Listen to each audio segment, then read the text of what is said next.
It's Audio Synchronicity, live.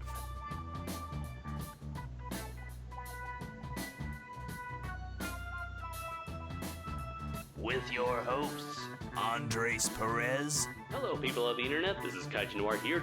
And Brayton Connor. He was playing peekaboo with me with like a waffle or something. It was really weird.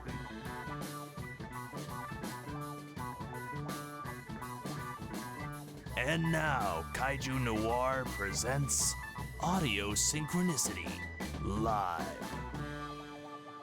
Hello, people of the internet. Welcome to the latest installment of my live stream series, Audio Synchronicity Live, episode 18. It is a rainy Sunday morning here, but I'm sure it is a rainy, maybe not so rainy Saturday night for you guys over in the West. It's very great to be here once again to get the chance to chat with you all. And as you can probably tell by the title card, we got a lot of announcements to make regarding G-Fest and my appearance there. But before we go there, I want to give a big welcome to my trustworthy, loyal co-host, Mr. Brayton Connor of Brands and Films. Hello, Andres. I'm reporting from out in the field. It's rainy as shit. I'm very scared and wet, and I'm gonna die, but that's okay. It's raining sideways!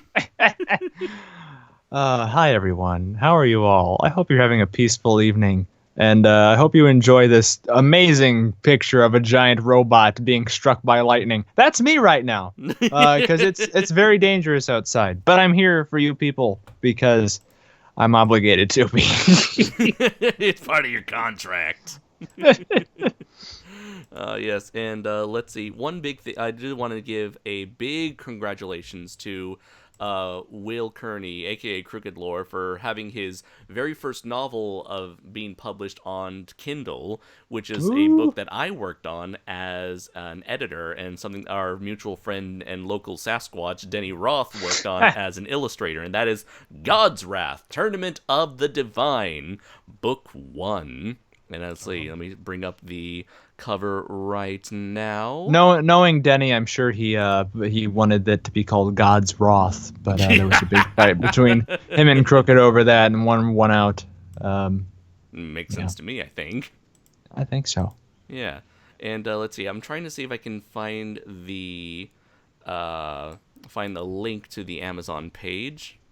Let's see here.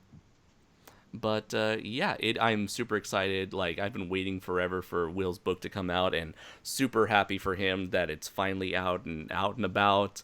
You know, he's walking on sunshine, my friend. Whoa, yes, and it's starting to feel good.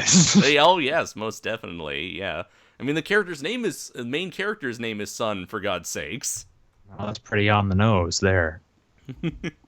And Drake and Denny replied, "Wrath of God, you plebeian." I wouldn't want to get into an argument with, if Denny Roth was involved in my project, I wouldn't argue with them. They're known to pull arms out from crooked men when they lose, so you wouldn't want to cross him, is what I'm saying. Right. Always be smart and let the Roth win.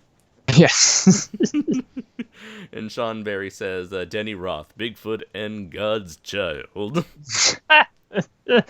Have you seen trailers or whatever for that Sam, was it Sam Elliott? Is that his name? Movie came out a while back.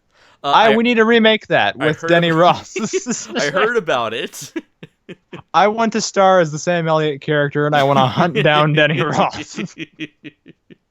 and then kill, what was it, Hitler? No. Hitler, yeah. Well, no, Hitler. No? He killed Hitler and then the Bigfoot. Okay, so yes. So like the Hitler stuff, that's just going to be in the prologue, I assume, and then the rest of the movie is going to be you hunting Bigfoot. Well, you see, there's a prequel novel, Andres, called Roth Aftermath, Aftershock, or whatever. And it's going to explain why the hairs on Denny's beard is slightly longer than usual. Yeah, it'll yes. All the needless explanation anyone could ever want provided there. And Denny just said, the man who killed Hitler and then the Bigfoot. It is freaking good, though. I've heard it's actually good in a way. I heard it actually takes itself seriously, actually. Yeah. I'd legitimately be interested in seeing it. But I'd be even more interested in remaking it with you, Denny. Let's have those talks. Now, I do wonder, how does it stack up to B.D. Cooper versus Bigfoot? I don't think, personally, being me, I don't think anything stacks up to BD. That has provided me with hours of entertainment. Of course. Although, the special effects and the cinematography is just so on point. It's like, yeah, they really put all their budget into putting the special effects and making sure each dude's like pecs are like to perfection. They spared no expense, Andre. They spared no expense. Yeah. I really hate that man. And Sean Berry says, Brayton hunting down Denny may as well be a Jaws remake set in New Hampshire. Oh yes, but Denny is basically my Moby Dick. You know, that's he's my white whale, and I have to get revenge after he hugged me at G-Fest 2 years ago. I mean, in that case, you can certainly put the dick in Moby Dick. I don't think I want to, but thank you for the offer. Not that kind. Well, what are you getting at, you sick robot? This is why I don't work. This is why I don't work with robots. I'm saying. Hey, wait, what do you got against robots, man? I'm just saying, from my personal experience, that's all I'm saying is that I haven't had a good relationship with robots. I don't know how we've got to episode 18. Given our egos clashing. What I meant to say was that Denny can sometimes be a bit of a rude person. Oh, abrasive maybe, not rude. And then Denny just said, you just like looking at shirtless men. I will hug you. Again. I have to come prepared this time. I have to have all of my armor and your broom and your bicycle helmet. I just come out in the Ripley, what is it, from the second Aliens movie? Oh yeah. Get away from me, you bitch. Have all the exits scoped out so I can run away. Denny says, I wish I wasn't working and that I was in this call right now. Oh no, I always feel your presence, Denny. So you're always here with us. You can hear like the thunderous like booms. You see you boom. You see the ripples on your glass of water. Boom, boom, boom. Every time I think about Denny, it's with like the opening of Godzilla '85 with Raymond Burgess sitting alone in his office covering his eyes. That's basically my relationship with Denny Roth. 2 years ago, they never found the body. Perhaps we can reason with him. Try to understand him. No, there's no reasoning with Denny. Pure evil, that man. Yeah. Maybe. But anyway, the fact being DB Cooper versus BD Cooper, that's a different thing. DB Cooper versus Bigfoot. I will say maybe a little style over substance, perhaps. But possibly. Yeah, possibly. Maybe a bit too skewed towards a particular demographic as opposed to what it's advertising. Yeah, a little deceptive, but hey, such is the Hollywood business. So who can judge? Right. Yes, of course. We are not of the judging kind, mostly. No. I mean, have you seen us? Who are we to I know, yeah. cast judgment? It's not like I'm a critic of some kind who wishes to be employed specifically for judging things. Oh no, that's ridiculous. That's they have a career where you can do that? What? What? Oh my god. And back to the original topic. So Will has a book out, or Crooked Lore has a book out. It's called God's Wrath, Tournament of the Divine, Book 1. It is on Amazon right now for Kindle. Physical release coming soon, but I highly recommend you get it. I worked on it as an editor. Do it. Buy it. Everything there. Yes. I love it. Tell your friends. What was it? What was from like Fast Times at Ridgemont High? What was it like? Know it. Oh what was it? Know it, learn it, live it. Oh my god. And and what we were mentioning before, this is the pre-G-Fest installment of Audio Synchronicity. And Sean Berry says, "You're a critic, therefore you are evil." Why did you have to throw so many Rotten Tomatoes at Godzilla, Andres? Why did you do these things? And I do want to give answer a quick question from Kaiju Artist 1954. Yes, I am a fan of John Carpenter's The Thing. It is my favorite horror film of all time. He said, I am working on a horror sci-fi comic. I cannot give too many details, but it involves Halloween and an alien. Any advice? Yes. When you're scripting a comic, scripting,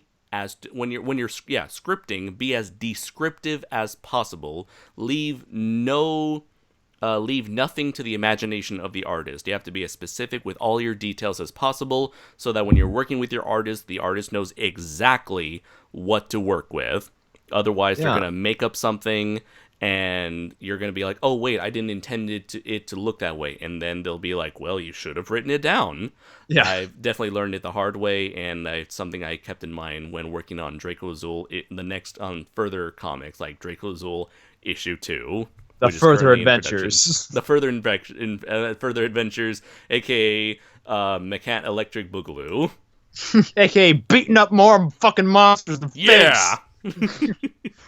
And so going back to the topic at hand, this is the pre-G-Fest show. We got G-Fest in roughly 2-3 weeks from now. Oh shit. If we survive this, if we don't survive, this may be the last episode. All of us collecting at G-Fest.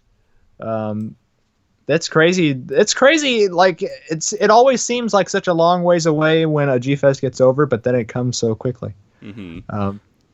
It's very exciting that we'll get the chance to see each other again in person. We'll see our friends in person. Yeah. And for some of us, we may see some idols that we have looked up to for many years, such as Shusuke Kaneko being at this year's G-Fest. And there is a lot of stuff in the works for G-Fest, and even a lot of things in the works for this channel for G-Fest. Oh yeah, most definitely. You can bet that he is to we're gonna have some videos ready in the long run. And Denny says, "Hey, he's crashing my table. There needs to be more brie up there." Damn it! I knew I was forgetting something. Let's see. Denny, if you could send me an image, I can put it up here on the live stream. You can send it to me through Facebook. And so we have a lot of plans. We have Andrew Battaglia, who is hosting the Mirror Man panel, which is sort of like his follow-up to last year's Golden Bat or Olgon Bat panel. And let's see. Sean Barry Can I tell you this? Last year, a guy in an Ogon Bat costume came to Andrew's panel. Right. Oh, I was legitimately, because I'm okay with building things and props and whatnot. I was legitimately wanting to build like a Mirror Man mask to show up to Andrew's panel dressed as that to carry on the tradition rather. But right. I don't think I have the time or the patience to wear a mask through an hour panel. That's the thing that shocked me about that. It was cool that the guy showed up last year in a full, but he showed up in the full costume. Like I don't know how somebody can sit in that thing for an hour long panel. Now, so props to him. Now, was it like a full, was it made out of spandex or like cloth, or what did it look like it was made out of? Like the full body part? I think it was spandex. I wasn't up close to him, but I saw him from afar. And yeah, I'm pretty sure it was like the shiny, spandexy material. Mm-hmm. He had like a full skull like mask on and the cape and everything. Mm-hmm. So yeah, props to that guy. That was really cool. Yeah, totally. Yeah. And Andrew's like, "You should have done that, Brayton." I know. I should have done it for you, Andrew. I apologize, but I am, as they say, a lazy bastard. So I did. Yeah, and we got Exerm Central, aka Greg Nunman, who is entering the chat right now, and yes, definitely, he is hosting the Nessie panel that will have some exclusive goodies for everyone attending it. I will certainly do that. Now, this guy, he's been right on it, advertising the Nessie panel, every day. He's like every hour on the hour. Make sure everyone knows about it. He's got every single artist in the kaiju community making art for it, bringing to life this lost collaboration between Toho and Hammer. Was it Hammer Studios or Hammer Pictures? Hammer Films, Hammer Pictures. I don't know what they're. Okay. Yeah. Okay, so yeah, it's the collaboration between Hammer, known for making a lot of those like horror Universal remake monster movies, and of course Toho being Toho, they would have made a a movie about the Loch Ness monster. Of course, never came to pass, but Greg is doing a panel all about that, and we have our first super chat of the night from Bermakian Productions, a loyal listener. He said, speaking of books, I've been reading Godzilla Returns by Mark Saraceni, and so far, I'm enjoying it. Have you two ever read it? And if so, what were your thoughts on it?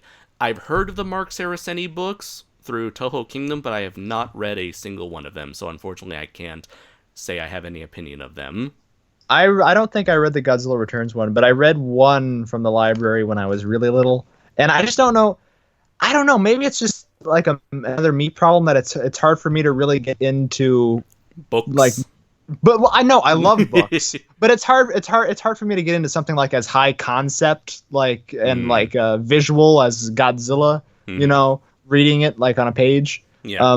Or at least at that age, especially because I was like 10, maybe 10 or 11. Monsters. Yeah, and it had really. I think it was the one with really great Bob Eggleton artwork on it. I'm pretty sure. Yeah, they all had Bob Eggleton work. Yeah. So it looked cool, and there was the classic case of judging a book by its cover. I'm like, I don't want to read about. I got 30 movies at home. I don't want to read about this crap. But yeah, I was like 10 at the time, so my tastes. I'd probably be able to enjoy it a lot more now. But yeah, I do wonder if anyone. I wonder if those books are still under publication. I don't know. I don't. Yeah, I'm not sure if they're in print or not anymore.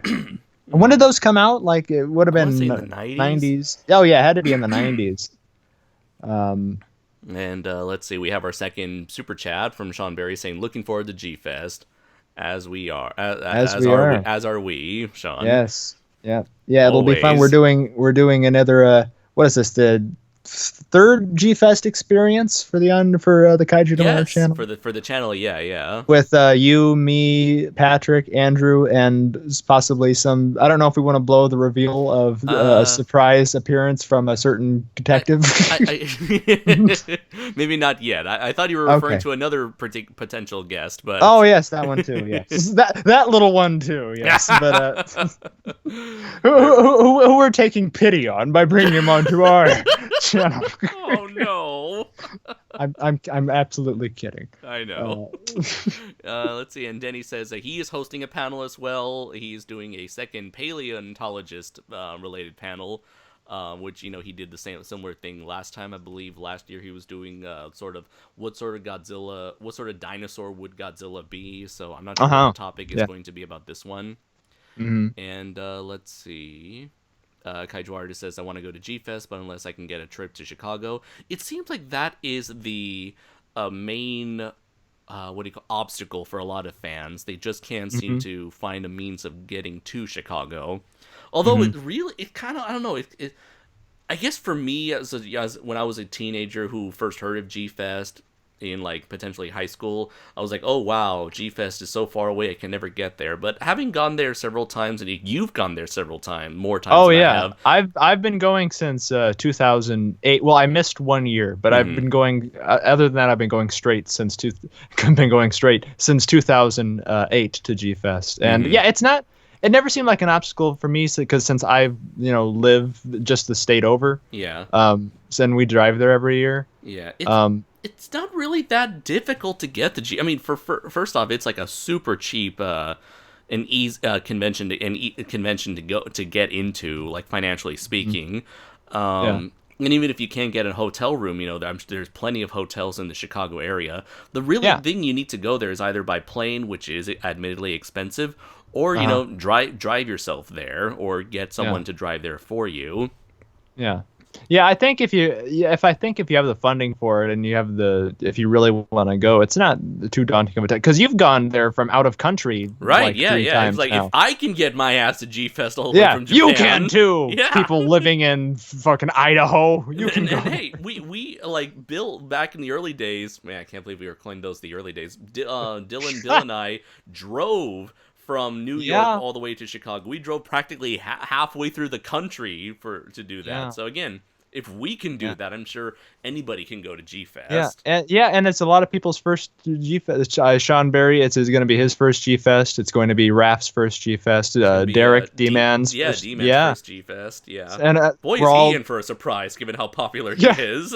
Yeah, he's. I know he's said that he's kind of he's going to be overwhelmed by it, but I'm sure he's. As long as there aren't those weirdo fans online that come to the surface with bigger channels, I think he'll be okay at G-Fest.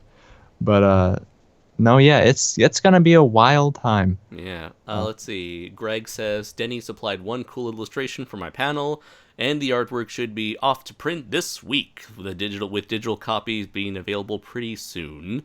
And Kaiju Artist says, "Hey, Andres, I'm scripting and drawing my comic. I have a very specific vision. Also, my alien wears the mask of the trick-or-treaters. He kills. He multiplies. He multiple head. I'm assuming he says has multiple heads." And Sean says, "Since this is my first year, has it changed for the best in your opinion, Brayton?" Yeah, I mean, just from all the times I've been there, it's definitely changed a lot. And the hotels changed a lot too, and where they just from like a what's the word I'm looking for? Just from like a layout of the convention and how the convention is run, it's definitely changed since 2008. Yeah, it's gotten bigger. It's gotten a little more. I don't want to use the term professional, but what's the term when like they're more like schedule oriented, I think, or like I don't know what the term I'm looking for is. But yeah, I think schedule oriented is the best one. If you mean like they have themselves a more tighter schedule. Yeah, it's a lot strict. I don't want to use the term strict, but it's like, yeah, they're a lot more sufficient. Like a convention. Efficient convention, yes. Yeah. Yeah. There's not a whole like lot of scheduling... downtime. There's not a whole lot of downtime or people shuffling about between the events.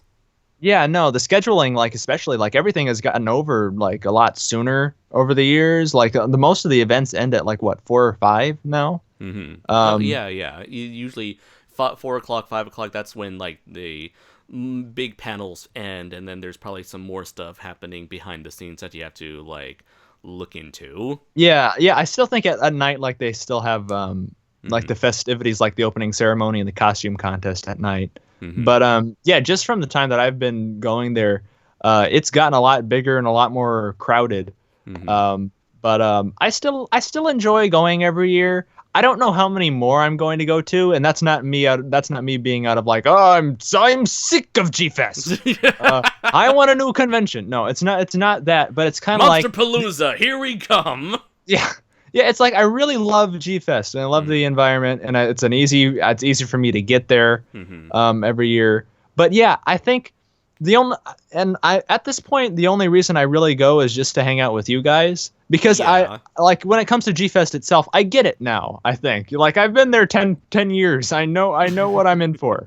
I've met everybody or most everybody that I've ever wanted to meet there. Like my first year, what was it? I met Haru Nakajima. And then like my second year, I met Kenji Sahara, but I was a little kid then and I didn't appreciate it, like how much of an honor it was. I was kind of like, oh, this is cool. I wish I was more in the moment. I saw the Japanese man from the picture show. Yeah, he was in the rubber lizard suit, ma. Oh, is that right? Okay. But no, yeah, I've met all the the most known Godzilla suit actors, Nakajima and Kitagawa, and last year Satsuma. Yeah. So yeah, it feels like I've checked off everything off of my G-Fest bucket list, so to speak, that I would want to at this point. Now you need to find what's his name, TJ Storm. Oh, Derek got pictures with all of them. I'm so jealous. That motherfucker. That smug bastard. No, yeah, that will be my. I will find him. That will be my last thing to check off. Yeah. But yes, it's really funny. Yeah. I do have to say I'm actually a bit disappointed that JD Lees did not try to get TJ Storm and the rest of the legendary. Me too. In there. Yeah. Like, I get the feeling, I'm not sure, I cannot confirm this, it's just me speculating, that there's a inherent bias towards the Japanese movies. in that there's like almost little to no representation of the Legendary films, either because he never thought to, the people in charge of G-Fest that never thought to bring them up to G-Fest, or maybe they think they're too expensive or impossible to bring to G-Fest. But I'm thinking, if TJ Storm and the rest of the gang can come to Anime Matsuri, which is the convention that D-Man went to recently. You can check out his recent videos on his channel. But I'm thinking, like, if they can go to any convention, why not G-Fest? Yeah, they seem like they seem like cool, down to earth guys who would love to go to G-Fest too. Yeah. And that's like with the 2014 Kong Skull Island and this one. I don't want to say that they are like ignoring it or there's that bias, but there's definitely that underrepresentation there. Imagine John Goodman. Oh my God! I can't even. I don't even need to finish that sentence. Oh geez, that would cross off my. If I meet John Goodman, then I think I'm done with G-Fest. I don't know how I'm gonna top that. Yeah, it's like, I don't think they might have. I don't think they'll be able to bring in like people like Tom Hiddleston or Sam Jackson. But I'm pretty sure G-Fest can afford to bring John Goodman. Could you imagine how just confused Sam Jackson would be by all this shit going on? Like, man, what the fuck is this shit? What the fuck is a Jaguar? Someone explain that to me. No, yeah, I think, but no, yeah, I know they have like a panel every time one of the MonsterVerse movies comes out. They have a panel dedicated to it, and they show one of the movies at the Pickwick. Yeah, but that's really it. Like, there's no, even Gamera has more representation at G-Fest. He has like a little standout like cardboard cutouts of him and Gauss and whatever downstairs. But no, yeah, I don't know what the thing is. I'd love to have one of the motion capture guys or one of the fucking John Goodman come to G-Fest. That would be great. Ken Watanabe, all that stuff. Sally, what's her name? Sally Hawkins. Question to John Goodman: Why does he die in every role he plays? He doesn't die in it. He survived in Fred Flintstone. Yeah. He survived. Let's see. He was in Big Lebowski. He lived through that. Did he survive in The Hangover 2 or 3? I think it was Hangover 3. He was in The Hangover 3. I barely made it past the first Hangover. I didn't see the sequels. Didn't we say all we needed to say with the first Hangover movie? Pretty much, yeah. No, but that's. I mean, John Goodman. He's an American treasure. He's allowed to do whatever he wants and die in any way he wants. He's America's new dad. Yeah. Only because the last dad turned out to be a horrible person. Oh my God. Sorry, folks. And then he got a steel hot dog thrown at him. I still like that. He threw.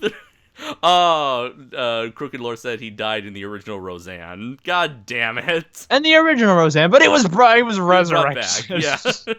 And then Roseanne died. So it was like a soul for a soul kind of. I was gonna say that. It was a, what do you call it? Equivalent exchange. Yeah.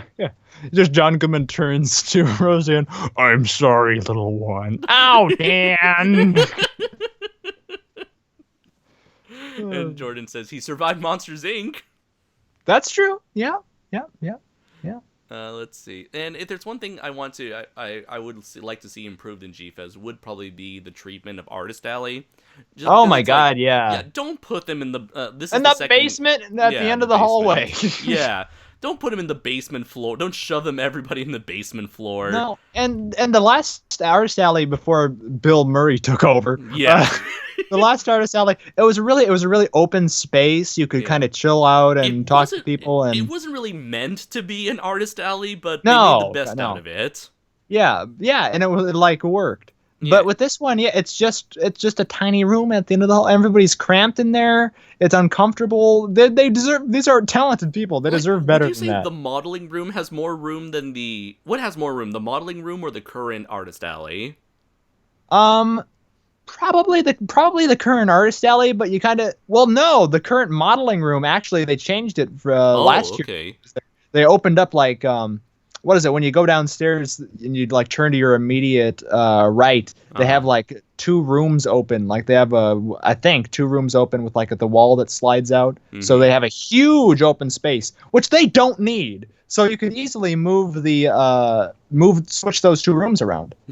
Sean Barry says, the true monster of G-Fest, Bill Murray's restaurant. He's history's greatest monster, Bill Murray. Yeah, it's ruined everything.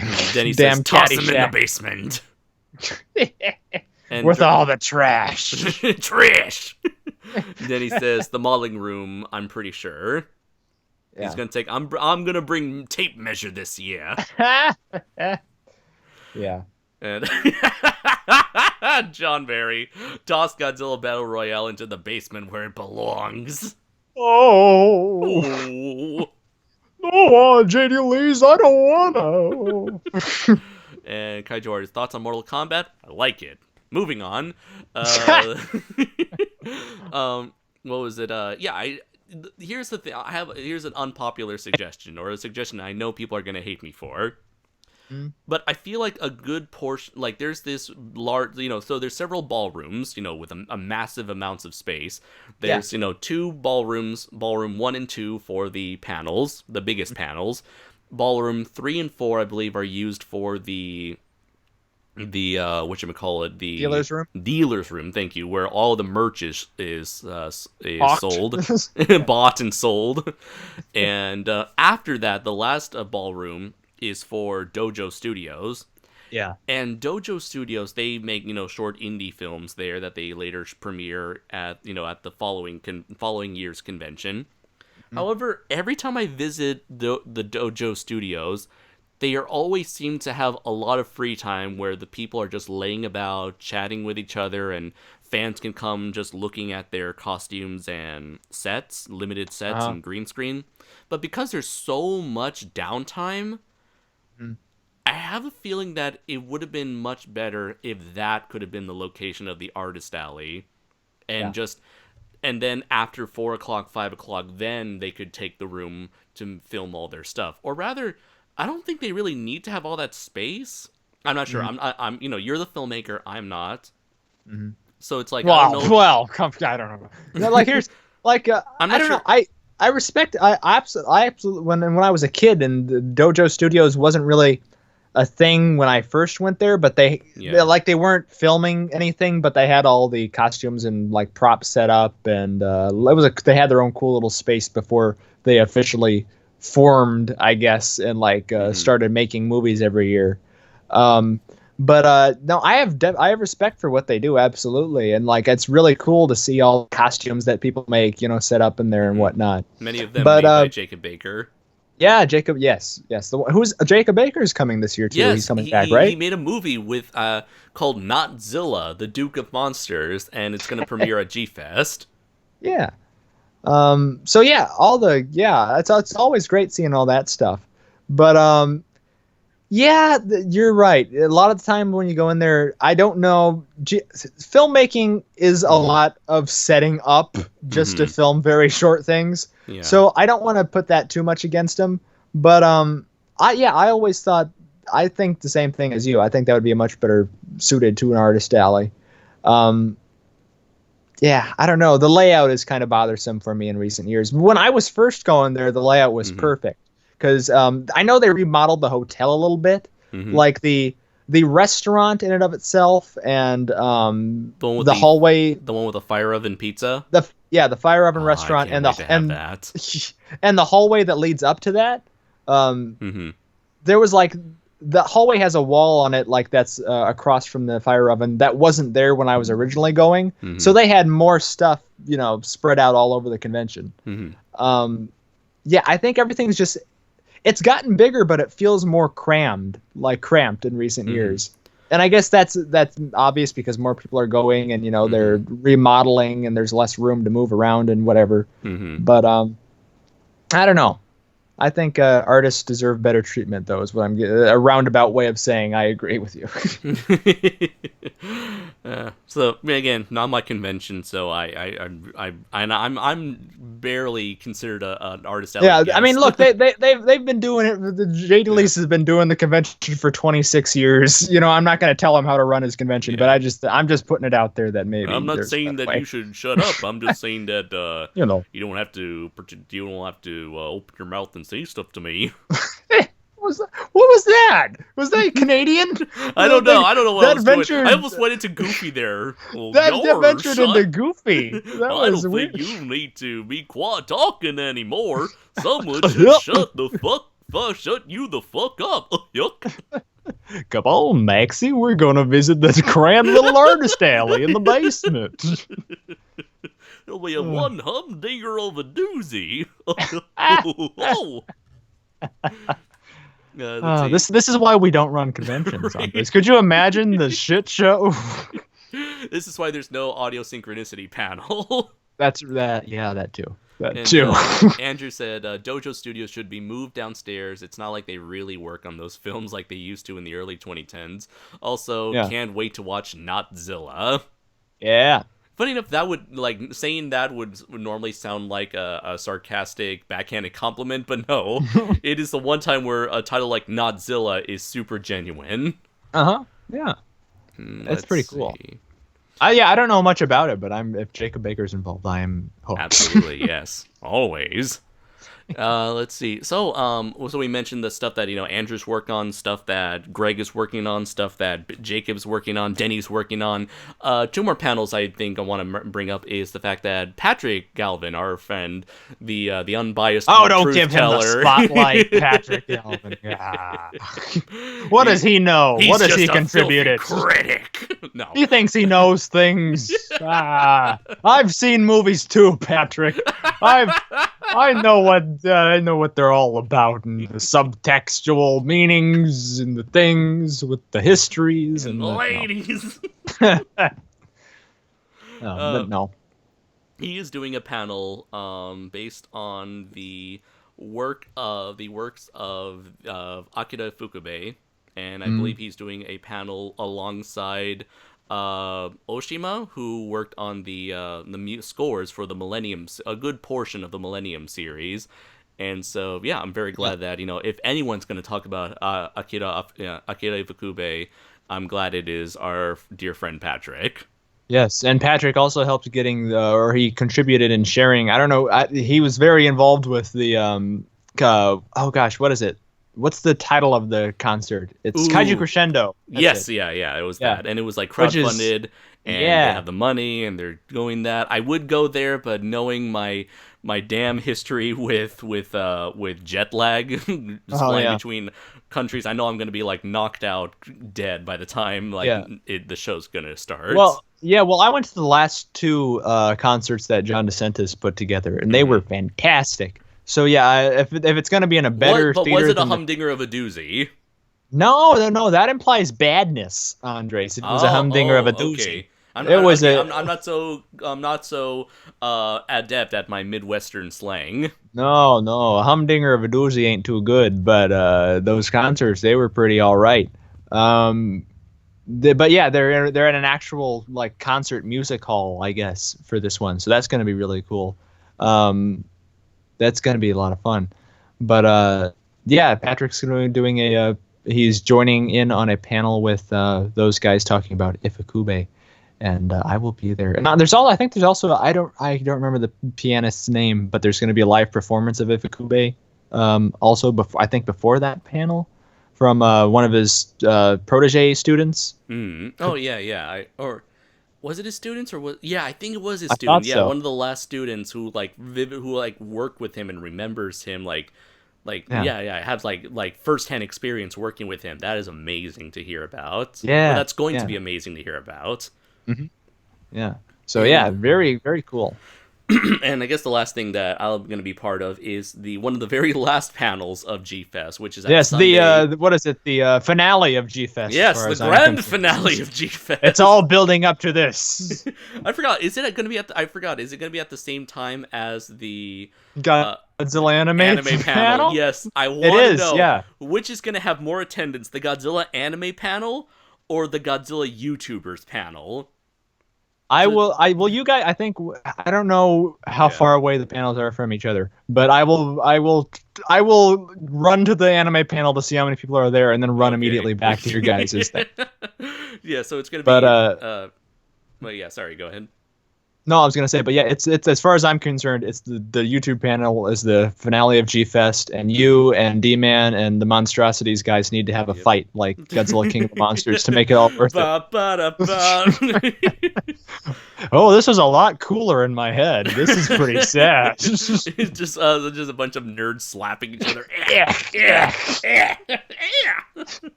He's pulling my hair. No. You recreating your death of Andrew's mullet at G-Fest from a few years back. He's got my mullet. Martin Caspery Smith says, random question, are you going to see any movies at the Pickwick? Probably not, because I don't have any transportation. And says, me same. I have transportation, but I don't want to leave the hotel and get lost in Chicago, because every time both of those times that we went to those concerts, we got lost on the way back, and it wasn't a fun experience. Oh yeah. This is why the only time I ever went to see any movies in Chicago, it was like the AMC theater right next to us when I went with Bill and Dylan. First year, I think the first time we went to see, what was it? I think it was Terminator Genesis. I thought it was Planet of the Apes. Yeah. Yes. Or like at least Dawn of the Planet I know of the my Apes. SOS history better than you, Andres, and you were there. I was there. Yeah. It was Dawn of the Planet of the Apes, and then it was Terminator Genesis, and then Ghostbusters 2016. It's really funny because like the main villain. This is like an in-joke between us. Like the main villain looks so much like a particular individual we all know, and it's like we heard about it beforehand that the villain looks like this person, and we saw the movie. Like, oh my god, it does. Let's see. Bermakian Production says there's an anime panel. Why? Because it's Godzilla, so of course there's going to be a panel. Yeah. It's really funny because there's probably going to be a fucking Godzilla Mothra ship fiction now at G-Fest because of people like you, Andres. It's fucking cute. You're part of the problem. Snap out of it, man. It's innocent, man. It's innocent and it's wholesome and it's adorable. It's what the fan base needed in this horrible, pessimistic time of ours.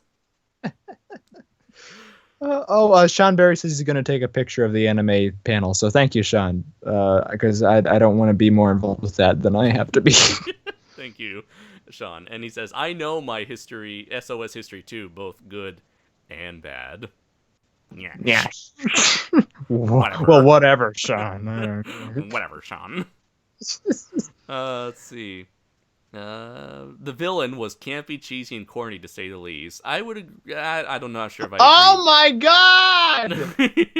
I'm not sure, Andrew, but it's the whole movie itself is rather forgettable. Oh wow! Oh my god! What? I see it now. I think I see a link of a comparison to be made between the villain in that movie. Anyway, let's see. Martin says I saw Symphonic Fury concert and Godzilla vs. Biollante. Good for you. And Kaiju Artist says I think he's going to turn me into a Pepsi. What? What? A what? A Pepsi? I prefer a Coke. Machine Dragon Nero agrees with you, Brayton. I'm a little sick of Godzilla X Mothra shipping. I am too. This needs to stop. If in that case, you're gonna hate what Denny did to the Mothra Godzilla shipping. Oh no! Have you seen what Denny did? No. Okay, Denny, send him what you did. No, I didn't ask for this. I know, but I did. Oh God. What are you forsaking me to? No, no. Let's see. But anyways, so beyond the multitude of panels that we are all looking forward to, that are our friends and companions and compatriots and Did you talk about your guys' panel? I think I kind of oh, I okay. railed over you. Well, I guess like they pretty much know what it is. It's like Yeah.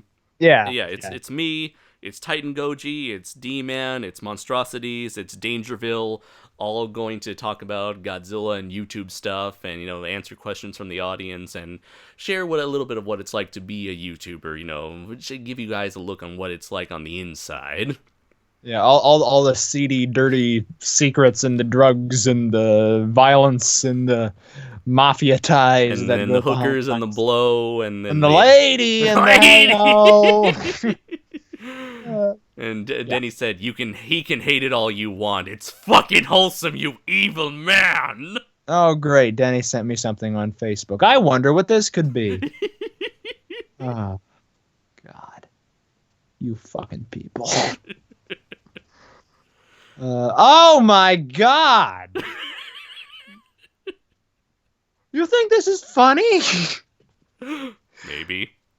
Oh, I don't know what to say. I don't know. I just don't know. And let's see here. So going up into G-Fest now. Well, we have been talking about G-Fest for a while, but yeah, we are doing the Godzilla YouTubers panel, and I'm very honored to have been invited to be a part of it. And yeah, I'm very excited to see how that's going to turn out. Now, the thing I want to bring up is, as you can tell, this whole time looking at the title card is. This is going to be the big premiere of Draco Azul, which has been my passion project I've been working on since Forever. Yeah, officially I've been working on it since 2017. Oh, okay. Although Well, it seems like it's been like a lifelong journey because you created Draco Azul, and then he had a presence in your videos, and then the comic book, and then the motion picture. So Draco Azul was something I came up with originally in 2014. When Uh-huh. I just, this was a year after Pacific Rim. I was very much so inspired by Draco Azul and by Pacific Rim and by Del Toro's, immense amount of love and passion he put into that movie. And at the same time, I also came across a lot of other individuals, indie comics, most specifically Robot God Akamatsu. And I said, you know what? If they can do it, both on the big screen and on the, the indie side, excuse me, if they can do it, so can I.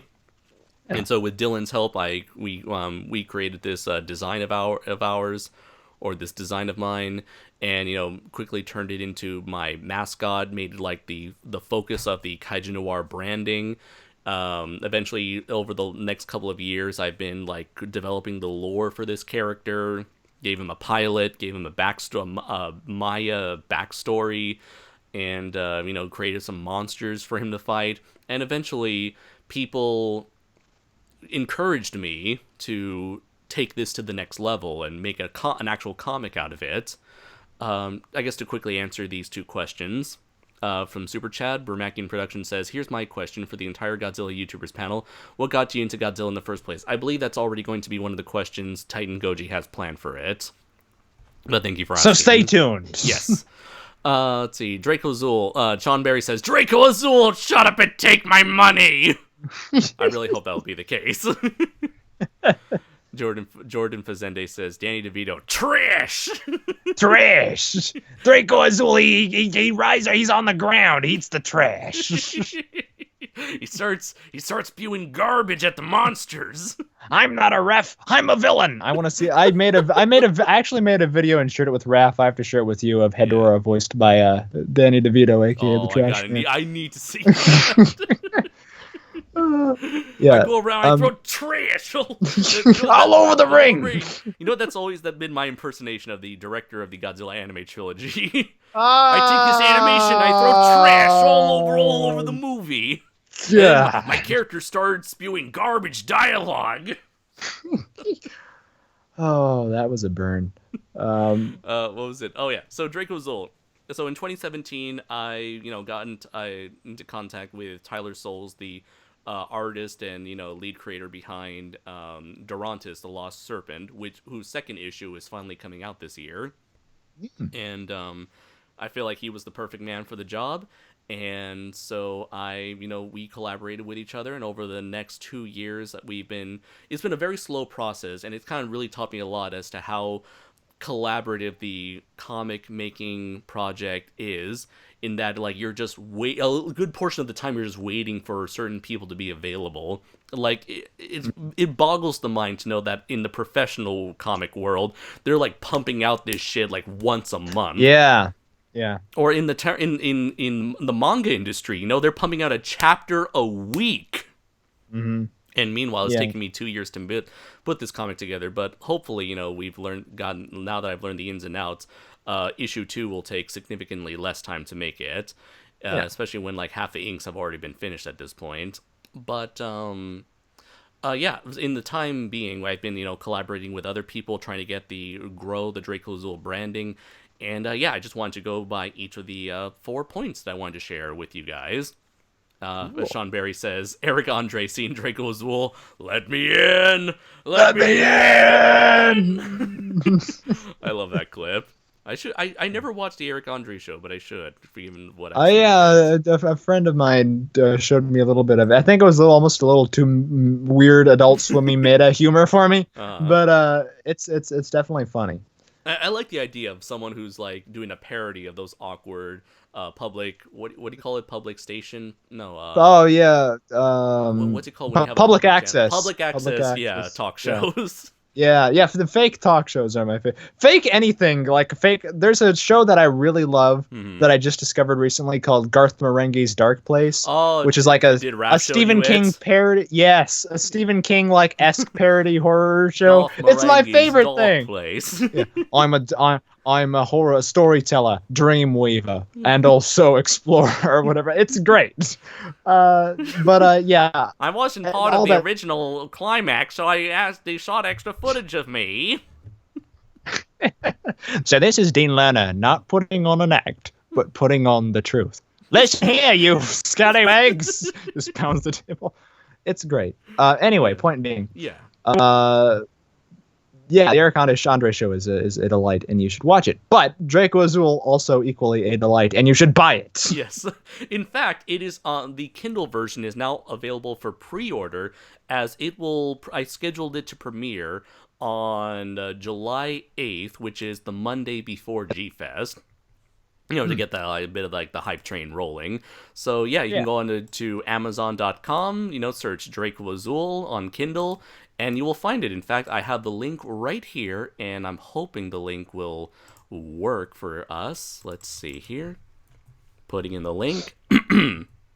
Sending it. Let's see. Just let me know, guys, if the link is working or not.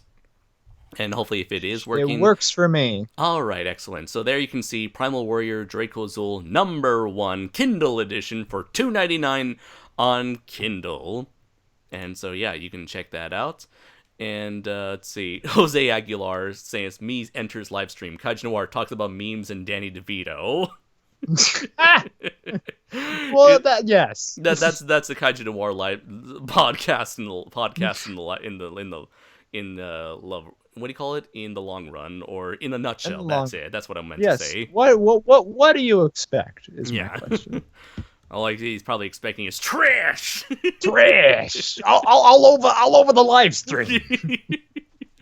But what is not trash, I can guarantee you, is Draco Azul #1, which is available which for pre-order, which will premiere on July 8th. And you can let me know how much it's awesome. You can let me know how much it sucks. You can, now that people often would say, oh, what do critics know? They never made anything in their life. Well, I made something, and so you can let me know how bad I am and say you don't deserve to critique anything at all after the shit you pulled. Yeah, this is your own personal, what is it, Beyond the Valley of the Dolls, Mr. Ebert. Yes. No. Yeah, it's awesome. And Yes, let him know if you like it. Let him know if you hate it. Just let him know. Spread the word. Let other people know Spread how the much you word. like it or not like it, Yeah. So yeah, and obviously I've mentioned it in the last live stream that this cover was made by none other than Jeff Zornow himself. And Shoma says the Kindle version should be 10 times more expensive than the physical book for no reason. What the fuck are you on about, Raph? He's on his crusade against all digital media. That old ancient one. So I did submit it to Kindle and they approved it. I just submitted it to Comixology and they're going to, look into it. For whatever reason, Comixology takes a significantly longer time than submitting it to Kindle. Where with Kindle, it takes roughly a couple hours for them to look at it and say, "Yep, this checks out." Meanwhile, with Comixology, it'll take like a month at the very least. They're So just analyzing every detail and nook and I cranny. suppose it's really funny that I think Kindle overall receives more books to approve of than Comixology. But I guess with Comixology, like anybody and their grandma can upload anything to Kindle. Meanwhile, Comixology, they're more like I guess they just like, we want more professional looking stuff on our site. Okay. Yeah. Well, from what I've seen, I mean, this is as professional as it gets. It looks wonderful. Hopefully, yes.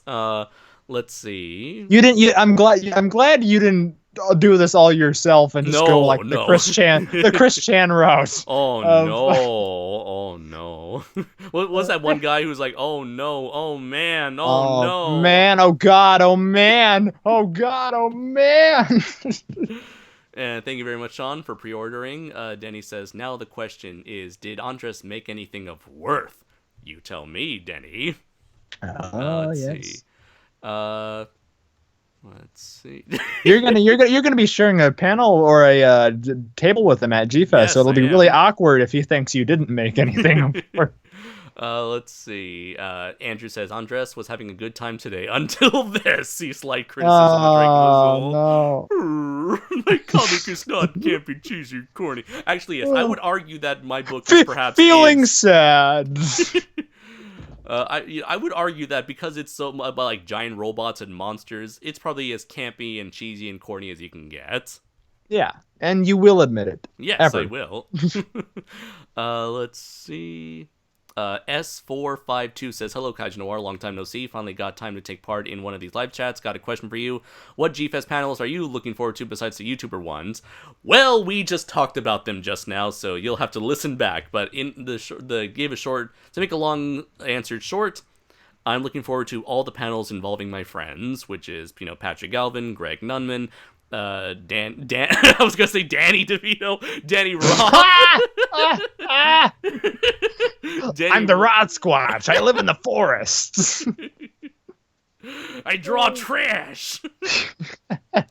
Denny Roth and Pat and I already mentioned Patrick, Andrew Battaglia, and Jacob Baker. Technically not a panel, but it's a movie premiere. So I'm looking forward to all the stuff my friends are involved in. And Brayton Connor's sad time closet panelist at the end of the hallway. Where it's just me venting for a half hour about my life problems, and then you leave the panel with no knowledge, no entertainment. Yep. And Sean Berry says, "Are you gonna read the questions from a month ago this episode? Hopefully, we have enough time. We'll make that decision when we get to it, Sean Berry. And to answer run our live streams. And to answer Denny, shut up, Denny DeVito. That's your new name now. It's canon."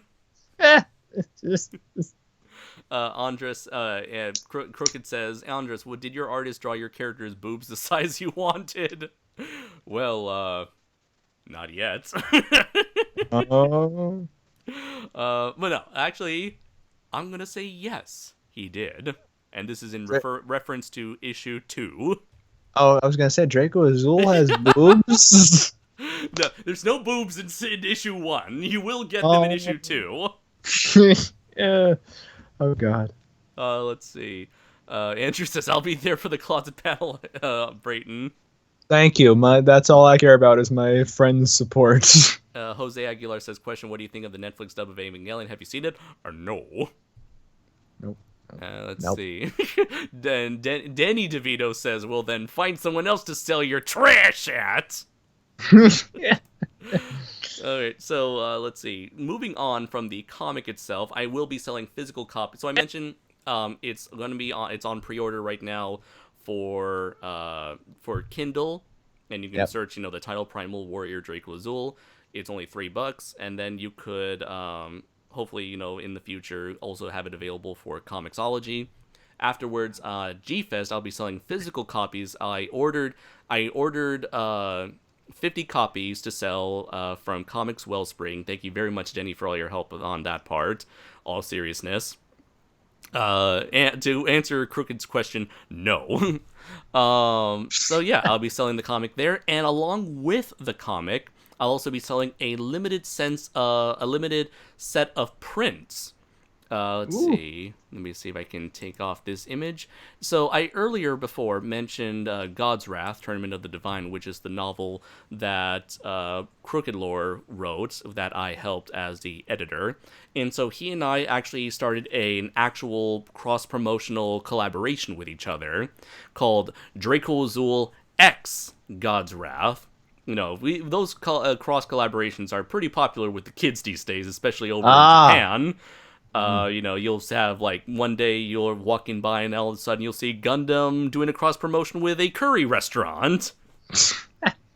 It's true. I'm not lying at all. The magic of marketing and the magic of crossovers. Absolutely. So we decided to collaborate on a special artwork of Primal Warrior Draco Azul X God's Wrath Tournament of the Divine. Here we have the full poster, which was drawn by my comics artist, Tyler Souls, and I'll be selling a very limited run of prints for this artwork. I'll be selling perhaps limited to 5 copies. I'm not sure if I'll make them full prints or mini posters. Maybe I'll make them mini posters because again, these are original characters. And so, this is this is the reality of it all. Original characters do not gain as much attention at conventions as licensed characters. So obviously, more people are going to gravitate towards artwork of Godzilla and Gamera more than Blue Robot and Monkey Girl here. So I think making limiting this to 5 mini posters would be good enough, to stay on the safe side. So hopefully, once I get to Chicago, I'll be able to get some prints made and sell them at Denny's table. So I have the comic and the mini posters to sell them. And yeah, just to reiterate, this is a collaboration between me and Crooked Lore, advertising both my comic and his novel. Now that both of our projects and passion projects are finally out for purchase. Mm-hmm. And let's see. So, moving this aside, the next thing I want to mention is Kaiju Assault, which is an indie card game that's been in the works for several years now. Originally, it was sort of like an unofficial card game featuring a bunch of licensed characters from Ultraman, Godzilla, Gamera, you name it. And all the profits that they made simply went back towards making more cards in the game. And all the artwork was done by just volunteers. And so 2 years ago, I think, 2 or 3 years ago, they made a change where instead of focusing on focusing on licensed characters that they did not get permission to make, they focused on licensed characters based off of indie projects. So we had Christopher Martinez's Dorugan comic character monsters in there. We had Matt Denian's novel kaijus in there. We had Frank Parr's Arrakis comic monsters in there. So it's they were collaborating with a bunch of indie creators to get their characters involved in the card game. And so as 8 card expansion packs. And so I've been in talks with them, and there's going to be a Draco Azul expansion pack for Kaiju Assault. And so this picture is the logo, and here is the Primal Warrior Draco Azul official Primal Warrior Draco Azul Kaiju Assault expansion title pack. And so you'll get to have a card of Draco Azul along with 7 other monsters that will appear in this issue and future issues of Draco Azul.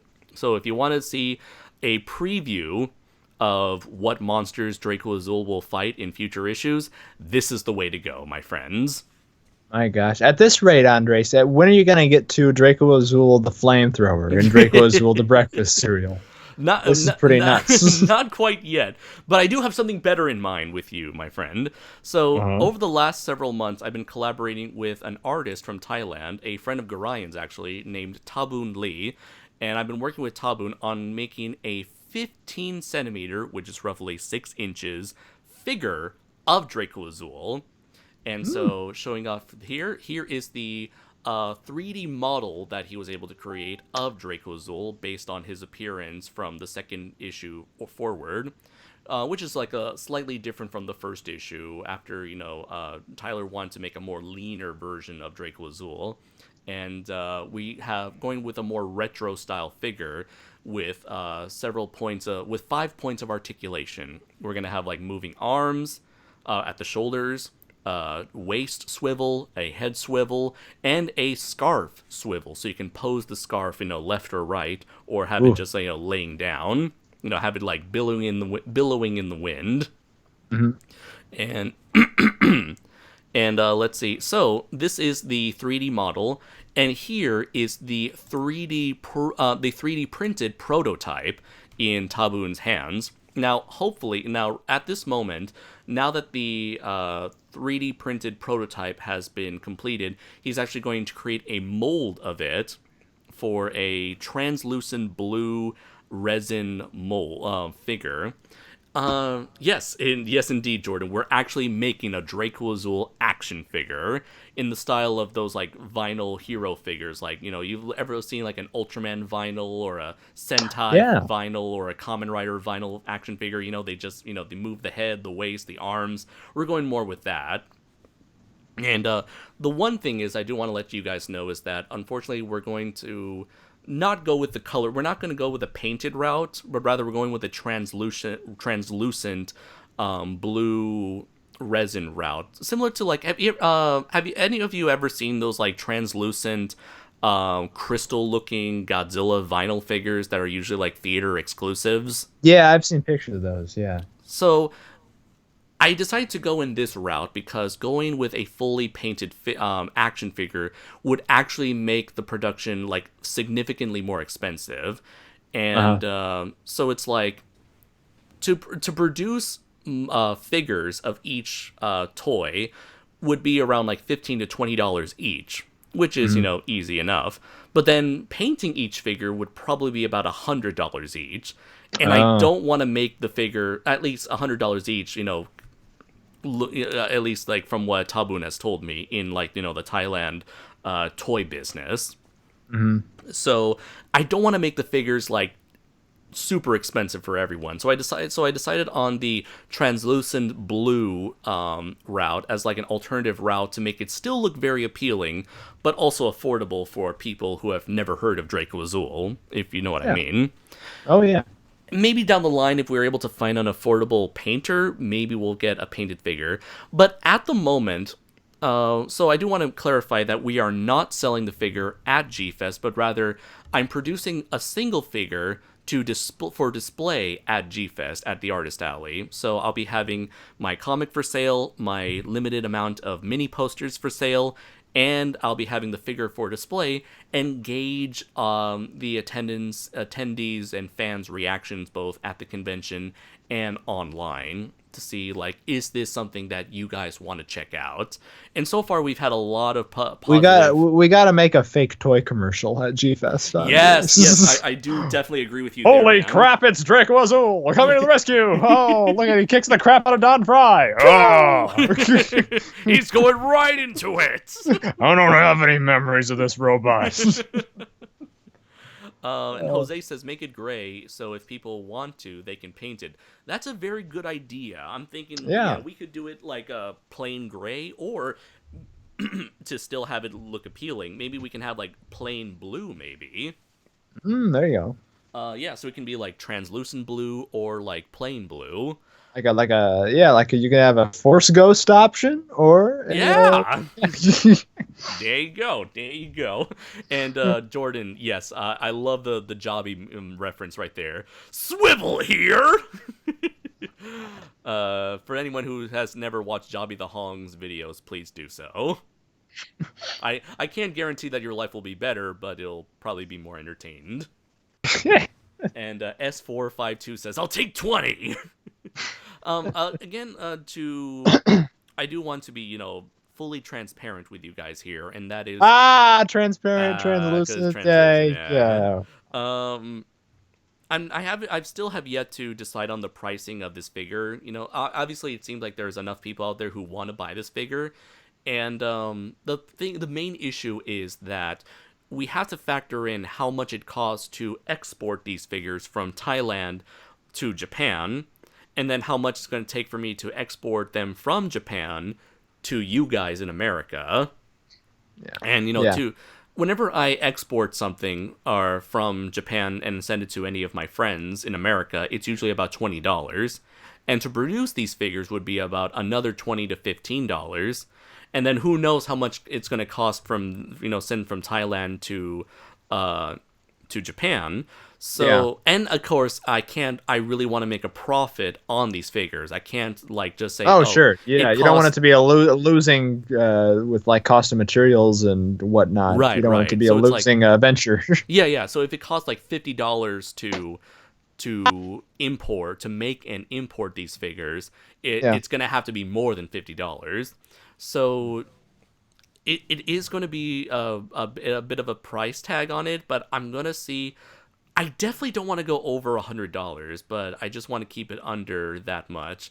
And if I get a pricing on it, I'll be able to let you guys know at G-Fest. And if you guys actually want to pre-order these figures, what we can do is that when you find me at Denny Roth's table and you're interested in buying these in the future, I can perhaps like write down your email address and then save it. And once these figures are ready for sale, I'll be able to email every single one of you and let you guys know, hey, these are for sale. Here's my PayPal information. And yeah, once you send me the money, I'll send these figures to you. It's going to be a bit unprofessional given that everything's going to be done through PayPal, but at the moment it's the best that I've got. Again, this is my first time going into something like this. And I'm just very excited and hope that, this is something that you guys are interested in.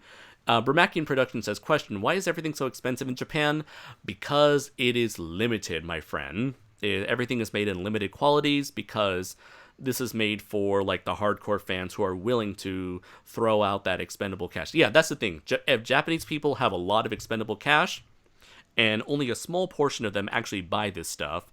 So those are the two factors that goes into why a lot of merchandise from Japan is so expensive. In my case, it's only because of the how much it costs to ship these things. Yeah. Let's see.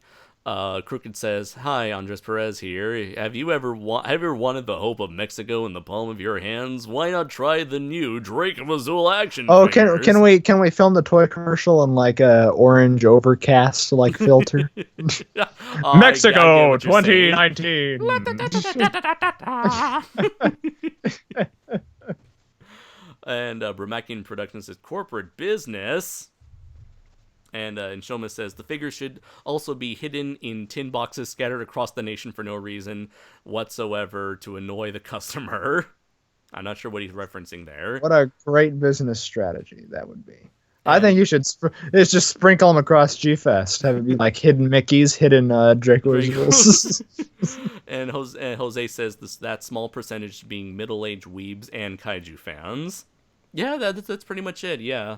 I mean, like, those SH Monster Arts figures are super expensive only because they're made for such a niche demographic that there's no other way to make a profit other than, to blow up the price on the few figures they do make, relatively speaking.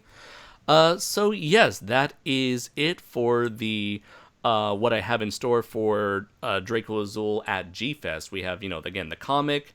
We have the cross-promotional mini posters. We got the preview of the action figure and the Kaiju Assault card game expansion pack.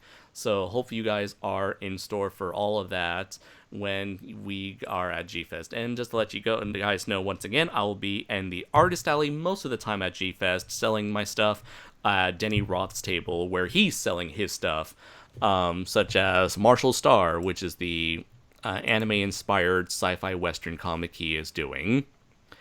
And let's see, at the moment we're approaching the hour and 30-minute mark, and unfortunately I have to get going very soon, so we won't be able to answer a whole lot of questions in the from the last chat. So we can go through like a lot of questions quickly. And for the moment now, I'm not going to be checking out the live chat here right now. But I do want to let you guys know that as we are going to wrap things up with answering a few questions, mostly from Jordan here. Thank you very much, guys, for attending our live stream once again, as always. Yeah. So, let's see. Looking down at the oldest questions, hopefully, because we had 33 questions, crazy enough, from the last live stream, which was in April. Let's see here. Answering Kevin Dwayan's questions, again, apologies if I mispronounced that. Is there any tokusatsu TV series or movies that is on your to-watch list but can't get into because of reasons? Super Sentai. Mainly, like, I do need to finish Jew Ranger, and I want to see the Dai Ranger and Kaku Ranger as well. You? I would like to see... how many Daimajin films are there? I've seen the first one, but I haven't seen any of the sequels. Are there three? There's 3 movies and a TV show that has nothing to do with the movies. Okay, I'd at least like to see the other 2 movies. Okay. Because I saw the first one and really loved it, so... Okay. Yeah. Which writer belt do you think has the best sound effects? I haven't watched a lot of Kamen Rider, but I hate the sound effects for all the 2010s Rider shows. So I'm going to go with the original sound effect, because I love that that like whooshing sound that the original I Rider love belt that makes. sound you just made too, Andres. That was awesome. I wish I had a sound clip of that, of an audio clip or sound clip of that effect. Next, what are your top 5 most what the fuck things you've seen in a tokusatsu movie series? I can't say any specifics, but I'm pretty sure they're all from Ultraman and Ultra 7. Pretty much every time Ultraman has, like, brutally murdered the fuck out of a monster or alien. Yeah, all that crap for me is the weirdest thing I've ever... And that's why I like going to G-Fest, because they have that crap playing on constantly on the TV. Number 4, in your opinion, what is the best cryptid documentary? The one focusing on the Roth Squatch. Yes, no other can stand to that one. The cryptid Roth Squatch that lives in the swamps of... Where's he from? Kansas. Kansas, that's it, yeah. And let's see. In all seriousness, I haven't watched enough to really have a favorite. Me neither, no. My life, the documentaries I've been exposed to of spooky stuff is just my weird, overly nice mom's fascination with strange serial killer documentaries. Unsolved Mysteries. That can be the best. Does that count as a cryptid documentary? Because they sometimes cover Bigfoot. Yeah, that counts. Yeah. Unsolved Mysteries, hosted by Robert Stack. Once you hear his voice, you know shit's about to You're get never real. going back. Number 5, last question. What old franchise would you like to see return in the current day, and how would you reintroduce it? I'd introduce Godzilla, but make him a plant in the post-apocalypse. Yes. And he's hunted by an angsty teen with a useless waifu and 2 more waifus. And then he fights a giant spaghetti monster, and then the hero kills himself. What could possibly go wrong? But as for any old franchise, let's see. I would like to see like an old game franchise, like King of the Monsters, War of the Monsters, Rampage, Oh yeah. Any of those monster game franchise. Oh, Primal Rage. Actually, I would love to bring back Primal Rage, which is essentially it's Mortal Kombat with giant monsters. Oh my god. Yeah, I've heard of that. Yeah, essentially take that and do exactly what like the Injustice and recent Mortal Kombat games do with that. I would love that to see that return, or bring back any of those other monster games that I previously mentioned, and do like a Hulk Ultimate Destruction sort of game with it, where just have these monsters run loose and smash everything to bits. Yeah. For you, any old franchise you would like to see return, regardless of its platform? I don't really know. I'm a little weary of franchises coming back these days. Right. So I want to be careful and stay neutral on that because God, there's a lot of fucking rehashes out there. That's the thing. I don't know if I think I may have brought it up in our Godzilla 2019 thing that we talked about on the last live stream. Was every trailer before the movie was for either a sequel, a reboot, or a remake, and then every poster in the lobby of the movie theater was for a sequel, a remake, a reboot, or whatever. So yeah, it's like I think we're maybe a little oversaturated in that. So maybe just ease up on the franchises for a while and come up with some new ideas. I'd like to see a Draco Azul make his first appearance. I want a Draco Azul franchise on the big screen. Well, okay. I was going to say, I do have Draco Azul who's going to show up in a upcoming video game, or several video games of Garion's games. So there's something to look forward to there. Yeah. Again, if you want to know all future inquiries relating to Draco Azul, you can follow the Draco Azul Facebook homepage. Hey. Let's see. Bramakian Productions asks, why is it such a cliche for people to walk in a room without knocking? It creates tension, both comedic and dramatic, I'd say. Here's my question. It definitely creates tension in my real life when people do that. So in movies, I can only imagine. Here's the thing. Why doesn't anybody lock their doors? I don't get that. Yeah. That's the stupidest thing. Let's see. It will solve so many of these like movie-ish situations. Absolutely. Why don't people in movies act like real people? Well, because then we wouldn't have a movie. Just write a smarter movie. Query number 2. Have you ever run into any thoughts in Japan? Aw. And how many times did you say, "Be gone, thought"? Yeah, for those of you who don't know that meme, now you do. No, I have not run into any of those. In fact, I'm not even sure what would categorize. It's like the thought is like a internet slang has just become so used to describe any woman on the internet these days. I feel. Oh yeah, it's the most sexist shit ever. But like people do that. You can't keep up with it. Is the thing. Like, what does it mean? I think thought is an acronym for that hoe over there. But what exactly describes what exactly would you categorize as a quote unquote hoe? Again, it's like I don't know what counts as a thought anymore because it's so overused. It's lost its meaning. Oh god, we've normalized thoughts to where it has no meaning anymore. So yeah, I don't use that terminology.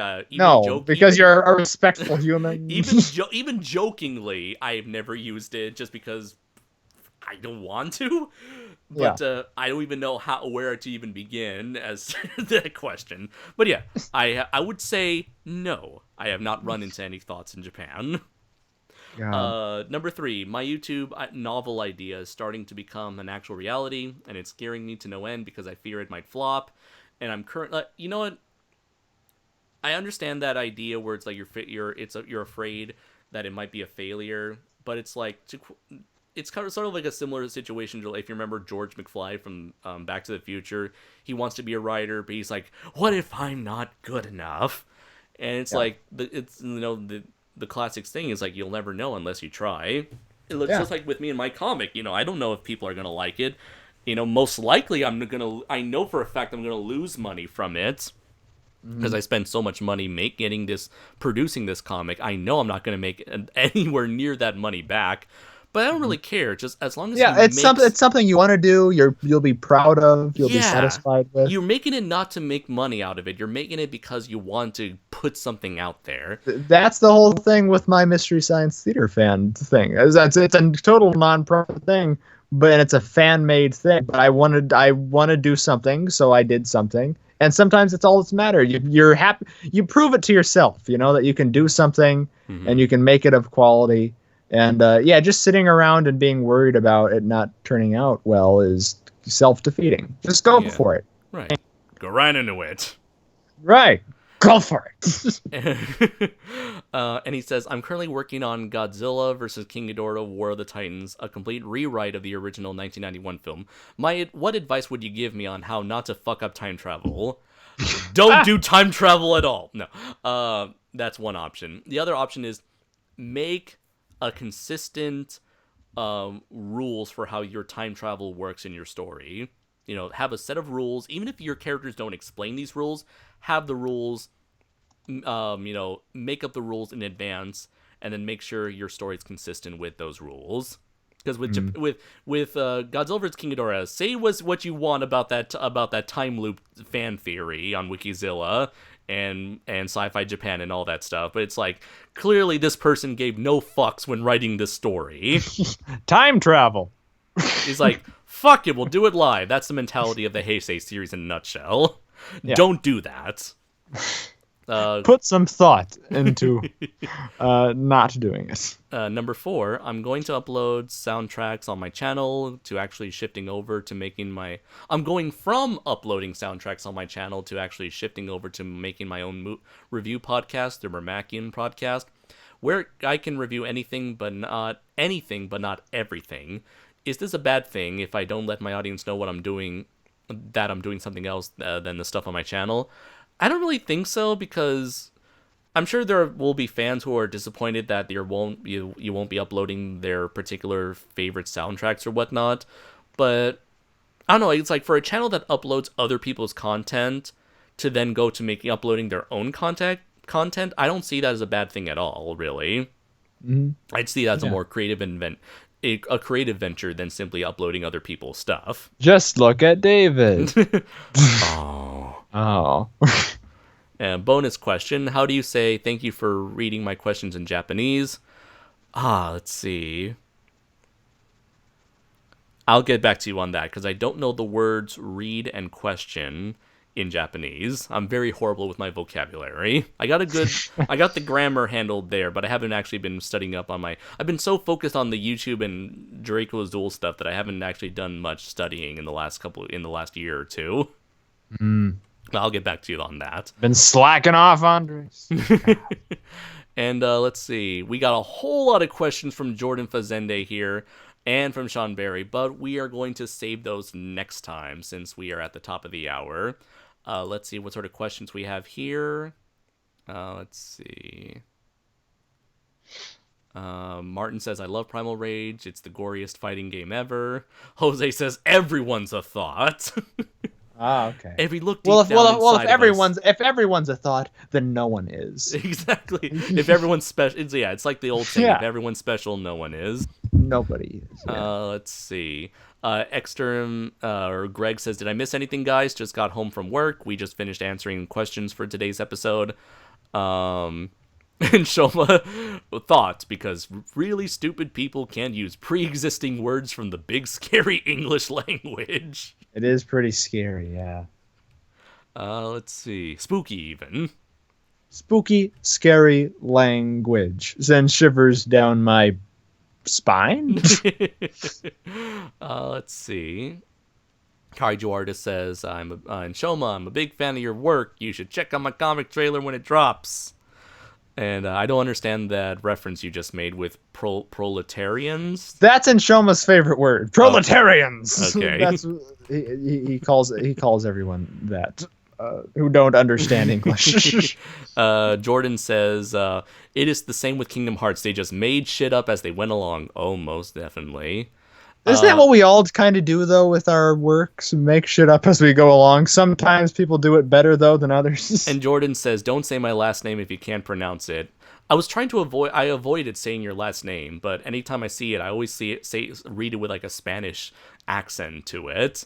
Like, People should put your name and spell it or type it out phonetically so we know. yeah, I'm sure you already did so, like years, if not months, months back.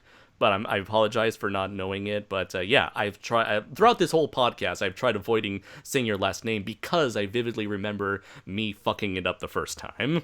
So I apologize. Michael Jackson Helm says, I would love a Primal Rage remake. Just imagine if it was done like Mortal Kombat 11 visually. Yeah. I know people aren't really satisfied with Mortal Kombat 11 for whatever reason. I haven't looked that much into it, but I know Mortal Kombat 9 and 10 were really popular. Sean Berry says, Ocarina of Time handled time travel way better than Godzilla vs. King Ghidorah did. Greg says that anyone attending my Nessie panel will also get to see the hilarious Nessie illustrations that Inshoma created for me. And Andres actually got my last name right earlier. Not many people can do that. I'm surprised. And at the end of the panel, he will reveal that Nessie lives among us. That's the big. He lives inside all of us. You could say deep down, Nessie is inside all of us. Ba ba da ba ba da ba da ba da. Yeah. Yes. And Shoma says, Kaiju Noir, can Federico Azul battle Glue in a future crossover? Absolutely, my friend. And Jordan is clarifying Fuzzy and. Wow, that's okay. completely different. Yeah. It is so much different than Fazende. You know, Yeah. it sounds similar to Joseph Fazina. Oh yeah, who the hell is that? No. Yeah. some Joseph who likes befriending gators and talking about tomato soup. Yeah, and Filipinas. And Jordan. Filipinas, Yeah, Joseph. If you would pronounce his name Fuzziend. Okay. And he's That puts is in all caps. That's how you pronounce my last name. You bunch of trashy individuals. Yeah, every all caps comment should be read as Danny DeVito. Okay, so it's not fuzzy and it's Fuzan. Fazan. Like Shazam. Fazan. It sounds like a very funkadelic sound word to say. Oh yeah. Let's see. So Sean Berry says, heading out. See you at G-Fest. Yes, thank you very much, Sean. And we're about to head out as well. I got some things to attend to today on this rainy Sunday afternoon. Thank you very much, everybody, for joining us today. Hope to see as many of you as possible at G-Fest. And, I'll be glad to, see you guys. If you guys want to chat, I'll be, you can most likely find me down in the basement floor in the artist alley. Down in the basement in the boiler's room, lurking about. Hopefully not locking myself in the freezer. Oh, no! Andres' body was recovered 2 days later. Drunk there's footage of me drunkenly locking myself in the freezer, thinking it's my own hotel room. Oh, this is dark. Oh, most definitely, my friend. It is really dark, and I feel so bad for that woman there. I feel bad for that. Never mind. I'm not going to go there. Martin Anyway, says, "What's the favorite thing you like in Chicago that's not G-Fest related?" I like its pizza. I love its Chicago pizza. It's like pizza time. Pizza time. Yes, I love the pizza time. The Field Museum, without question, says Greg. Oh, absolutely, yeah. You'll find they got the largest the T-Rex skeleton ever, most complete skeleton there. They got Sue the T-Rex there. And then Shoma killed it. He was the one. He ate it. That's why it's all bones and shit. Yes, you don't pick on Shoma. So thank you very much, everybody, so much for being with us for this hour and a half. I think it's like one of our shorter live streams, but I think that just makes it all the more digestible. Yeah. So anything you like to promote, my friend, before we head out? Yes. The top 15 giant monster video on Andres' channel. Yes. That will be finished, edited this week. So are you going to post that right after I send it off your way, Andres? Yes. I most likely will not have my Godzilla 2000 review ready as one person stated in a previous video, that it'll take forever for me to make. Well, you know what? It takes forever, but it's well worth the wait when it comes. At the very least, you'll be able to get my top 15 favorite giant monsters before G-Fest. So Yep. hopefully there's, I know I apologize for not putting out enough of scripted content out there. I know that a lot tends to be my more popular stuff, but thank you very much everybody for your patience, and I'm glad that you're enjoying the stuff that I have made that are more like off the cuff podcast based, like the Godzilla King of the Monsters review, which has hit over 2,000 views. And speaking of subscribers, I recently reached over 6,000 subscribers. Thank you so much, everybody, for the love and support that you've shown over the years, and I'm very glad. Obviously, I wouldn't be here with you. I wouldn't have this audience without you guys. I wouldn't be able to have made this platform as big as it was without you guys, and thank you very much for bringing me this far, and hopefully, for all 6,000 of you listening, I truly hope that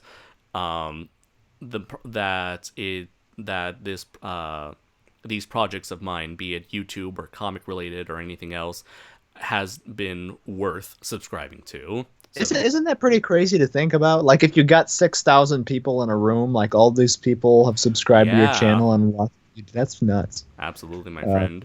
So thank you very much, everybody, for joining us again. I cannot tell you enough how much I love and appreciate all the support you've given me.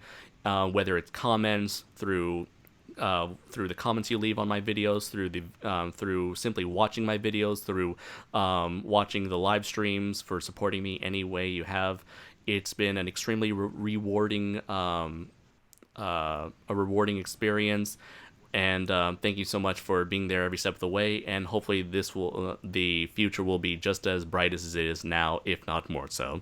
So let me just mention first a few more things about. Yes. Raph and I recently did a chat on his channel called Two Schmucks Talk About Godzilla. It's a very long, windy chat, of a very disorganized chat, but it's well worth the listen if you're on a flight somewhere to G-Fest, perhaps. Yeah. On your flight to G-Fest, listen to two morons babble about giant lizards for 3 hours. It'll be well worth the. We talk about our history with Godzilla. We talk about some of our favorite movies, some of our favorite monsters. Talk about the Godzilla King of the Monsters that just came out. It's a lot of fun. It was a fun thing to be a part of. Another thing, real quick, the script for the Gamera vs. Jiger fan episode is finished as we speak. All the riffing is written, all the host segments are written, and that will be out hopefully in August if we can get to work on that. And yes, stay tuned for Kaiju Noir's G-Fest 26 experience, where panels will be posted. Your YouTuber panel will be posted eventually on the channel. Mm-hmm. Andrew's panel will be posted on the channel as well. That rhymed. Yes. As well as commentary track and the vlogs from G-Fest 26 featuring me, Kaiju Noir, Patrick Galvin, Andrew Battaglia, and more, and some special guests. Yes. Yes, indefinitely. Yes. So yes. And big apologies to Denny Roth there for not catching that message of yours. I would sharing Marshall Star, but please, if you can, please support Marshall Star. And a big fuck you to Denny Roth for sending me his DeviantArt monstrosity Mothra Godzilla shit. I'm not sleeping tonight. That's fine. And until next time, everybody, take care. Goodbye. See you at G-Fest. Yay! Woo! Yay!